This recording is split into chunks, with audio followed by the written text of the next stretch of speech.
Ever since we opened our doors in 1964, Davis Ford in Fulton has been committed to providing the highest level of customer service and customer satisfaction. That level of commitment is shown in our 18 Ford President's Awards for overall customer experience. Whether you're looking for a tune-up, a trade-in, or a new F-150, the team at Davis Ford is here to serve you. Come see us today in Fulton. Call us at 662-862-3711 or visit us online at davisfordsales.com. Davis Ford, small-town dealership, small-town prices.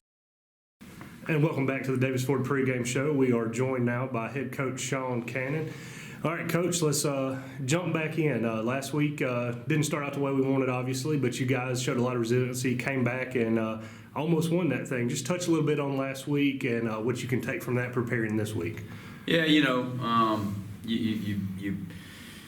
shoot yourself in the foot, really. I mean, that's kind of what really happened. You go back and look at, and then I'm never one to blame officials and all that stuff, but I mean the punt there, was two guys sitting right there waiting to tackle the guy and get hit right in the back, and it's not called, and you look at that as a major point, turning point of the ball game, and then we had the rash of injuries there to start the game off, and I don't know if our kids got a little bit shell shocked and everything, and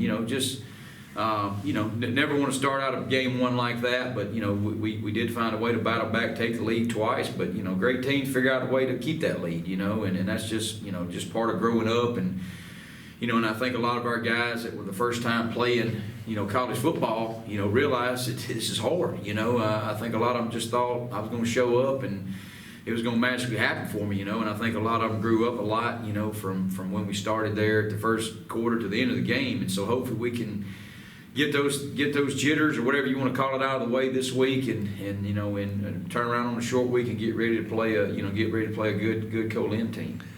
Now, one advantage this week that we have over last week is we do get to play at home. That is always a good thing. Talking about Co-Lin, they're coming off a week one loss as well.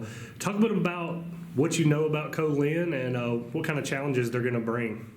Getting back on Sunday and able to, to watch them a little bit and, just kind of game one. And like I said, last year, we didn't get to play them, where the schedule had worked out and everything. And so really the first time I think we played them since, 15 or 16 or something like that. It's been a while, that they back on our schedule. But, typically a great football team, got a lot of athletes. Looking at their roster, they've got, a pretty good balance of sophomores and freshmen and everything. And, they had that road trip kind of like we did. They came from the bottom to the top last week against, to go to Senatobia, and we went from, Fulton all the way to Summit, and they got to turn around this week and come back up here again, up this way. And so, very dangerous team, going to have, like I said, a lot of good players, and typically they've always had, had a bunch of good players. And so, we've got to make sure that, that everything that we need to get buttoned up, and, that this short turnaround we've had is a little bit different. Usually if you get these Saturday to Thursdays, they're kind of in week 6 or week 7 during the year, but you have to turn around and go from week 1 to week 2. So that's been a little challenge for us this week, kind of getting our kids back ready and focused again. But same thing I always tell them. Once we start playing, you look up, and it's going to be week 6 or week 7 before we know it. And so here we are again, getting ready to play another football game. All right, now you did open up on the road. Now like I said, we're back home this week.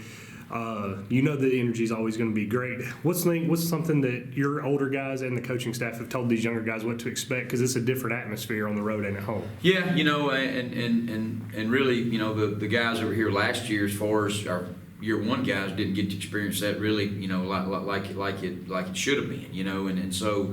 We're looking for a great crowd to come out. I know we got the freshman run there to start the season off there and everything, and the band yesterday we were. On the game field there, or practice field practicing, they come by doing their little walkthrough for the game and everything. And, I think the kids, really got excited when they saw that coming up. So we're looking for a great crowd there, to come out and support our kids and, family members and that type thing. And so, we're anytime you can play at home, it's always going to be a plus for your football team.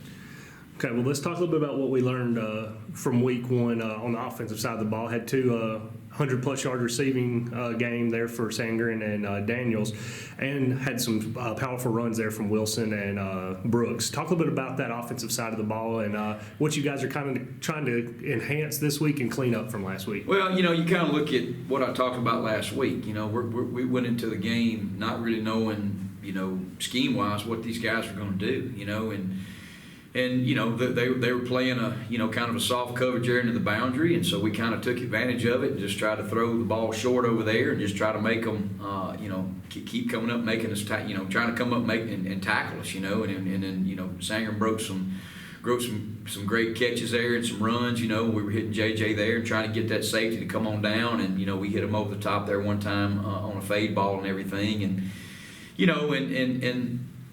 you kind of look at the offensive line, really the first time our exterior players, I guess you'd say, our tackles and stuff, really getting in the mix, and that was a little bit different there to start the game, but I think we settled down pretty good, started running the ball on there in the second half, and we can hang our hat on 12 and 32 for sure, and we got to get some guys that are, that we got to get them coming along and give those guys a break, you know what I'm saying, and so hopefully this week in practice, I think our players realize that what the correlation of practice is how we're going to play in a ball game, and I think a lot of guys that didn't get a lot of reps last week realized that I got to practice well, and so I think I've seen a lot of that this week on the offensive side, knowing that I've got a chance to make plays, but I've got to get in there and I've got to practice well, go the right way, and all those things, that you need to be able to get done, and so I've seen a lot of different mindset and attitude of those guys, but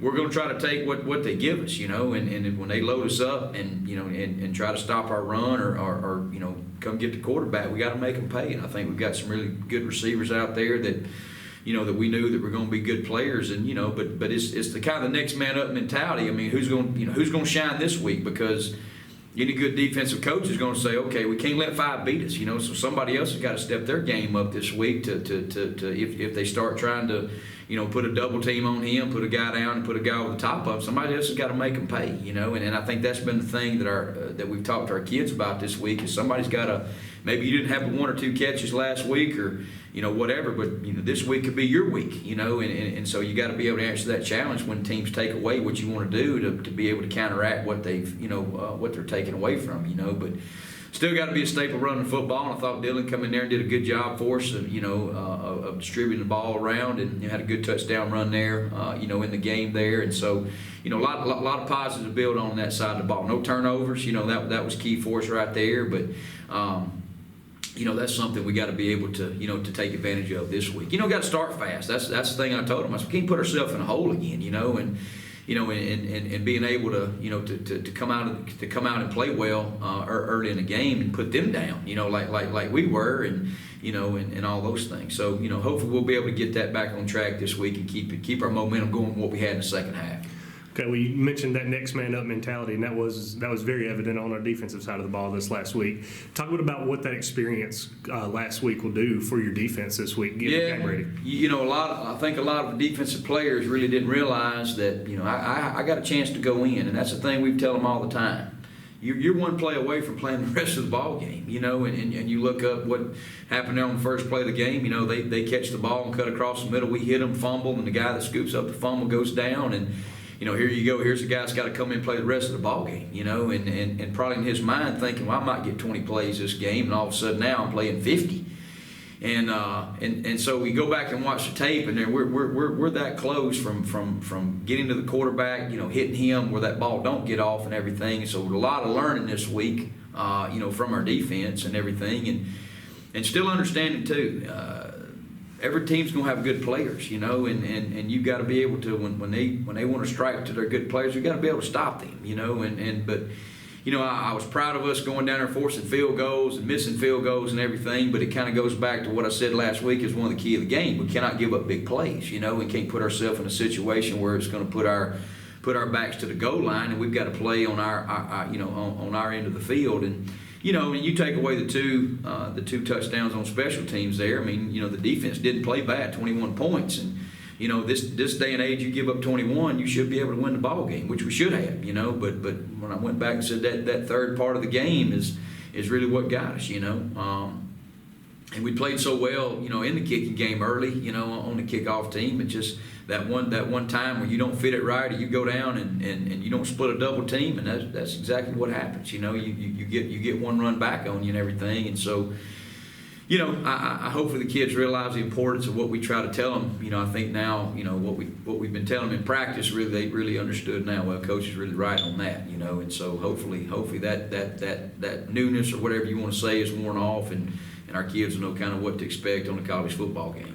Now, you've already touched on a little bit of them here, but go ahead and give us your Bank of Okolona keys to victory. Well, you got to go back and look at offensively is, keeping the ball and being able to finish drives, with points, and that was something we didn't do early in the game last week. We stayed out way too long on defense because our offense couldn't get in rhythm to keep those chains moving. You turn around and look in the second half, we didn't play as many plays defensively because our offense kept the ball and they had drives and they hit touchdowns and things like that. And so you got to be able to take advantage of what teams are giving you early and be able to, to sustain those drives and everything like that. And kind of goes back to the same thing. I know it sounds like I might as well hit the repeat button every week, but you cannot put yourself in a hole on defense. You can't do things that are going to put yourself in a disadvantaged situation as far as giving up the plays you got to make and everything. But really the third key and then